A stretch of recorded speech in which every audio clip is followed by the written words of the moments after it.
would agree with, with Marcita and Betty both on, Marcita saying, oh, I'm not an activist. But I think that goes back to this idea of developing relationships founded in trust and respect. Because if you trust someone and respect them, you're like, she is an activist and she can get stuff done. Betty, she is an advocate and she can get stuff done. And when people view you as a master coach or, whatever you want to call it, it's because they believe that you can be an advocate for them and an activist for them. And so it just goes back to how you respect a person, to whether or not that's a good tag or a negative tag. Wow, these are great answers, great profound things to think about. So on that note, after this panel, the students will be embarking on their own projects. They'll be working in small groups of 3 to 4 with the goal of using what they've been learning from the readings, the conversations, the panels, to then develop a project in some capacity that will positively impact the community. And they can define that in any number of ways. What advice would you give them as they develop these projects? Mine would be find something that sets you on fire. And by that, I mean, before I started this, I had a professor who knew that I wanted to work exclusively with the LGBTQ community in a counselor setting and a therapist setting. And that's still the route I'm hoping to end up in some capacity. But when I would go back to her and say, there's nothing here in Lake County that works exclusively with LGBTQ, she looked at me and she said, so change it. And I was just, well, who am I? I'm just a regular old person here living in Lake County. She said, but you're a regular person who sees a problem that 1 million people walked past. So after that day, I'll never forget that conversation with her. It started, and I am doing my best to try to solve that problem. But I would say find something that ignites you and sets you on fire, because if you're really working behind something, it'll succeed. And I would say when you're thinking about working in the community, to look into some of the work around servant leadership, because that's really important. That, if you want to get involved with the LGBTQ plus allies, go to Betty and say, Betty, how can we serve you? It may be something you're passionate about, but how can you serve the organization? Because they may have a deep need for your talent and your creativity and your ideas and your diversity of thought. But I think it's dangerous if we assume we know what Betty really needs, as opposed to going to Betty and asking her, how can we serve you?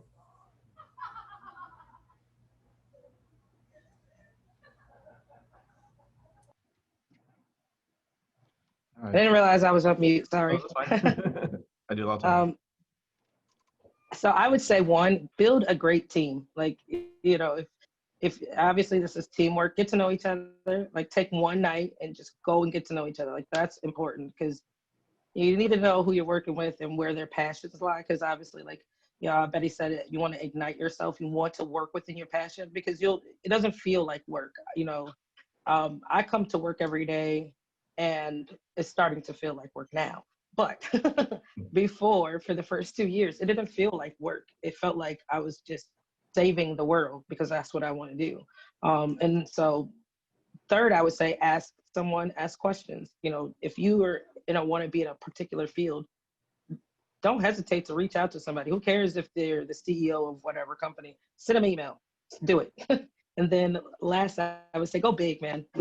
We did a protest before we started Black Lives Matter. We did a protest, 500 people came out, and then all of a sudden we had a Black Lives Matter chapter, and we are going insane. And it's only been open for 3 months, and we've cranked out a police reform recommendation.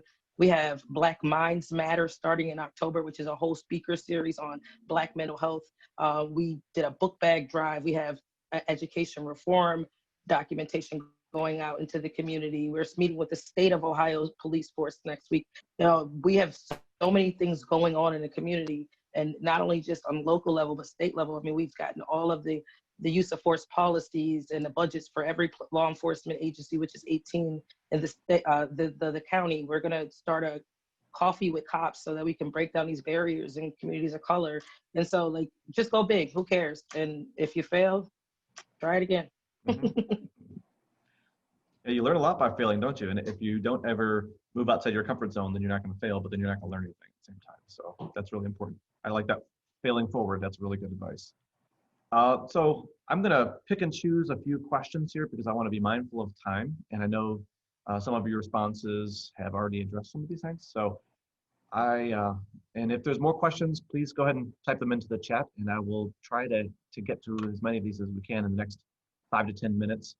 I really like this one. Was there ever a moment when you thought about leaving your current career, and what prompted you to stay? Oh, I'll tackle that one. COVID-19. Mm. COVID-19 has probably been the most challenging career time in my life. And I'm a strategist. I am mapping out a year in advance all the time. I am planning, if I have an event next month, it's already packed and ready to go. And to be someone who does a lot of strategizing and bringing people together and being thrown into COVID-19 where there are no answers on any given day and you can't bring people together.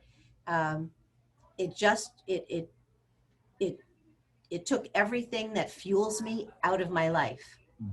And so I would say May and June were particularly challenging, that there were a number of times I thought, if I could retire today, I think I would.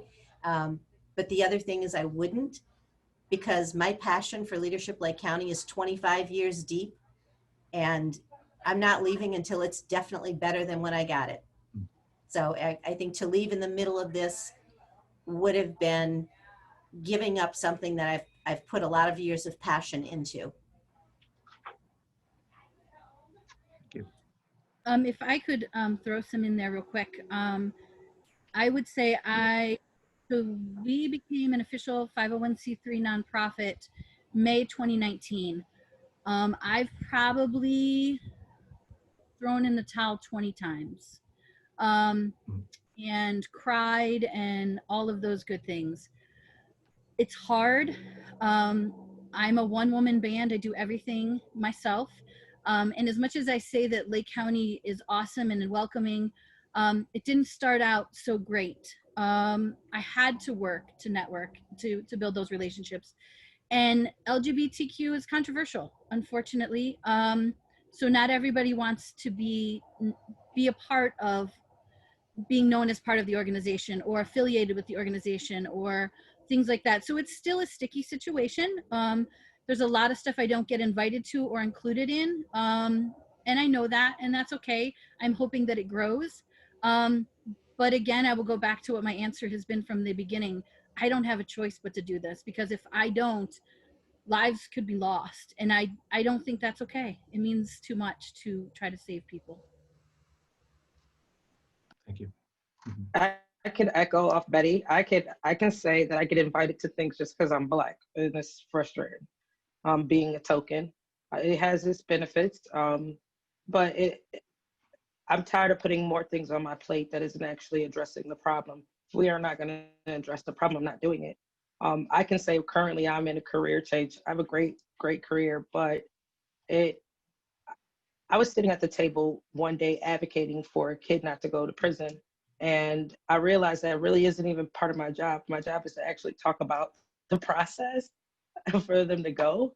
But I've found myself every time doing the job of someone else. And I was like, I think I got the wrong job, because I want to help them and probably before they get here.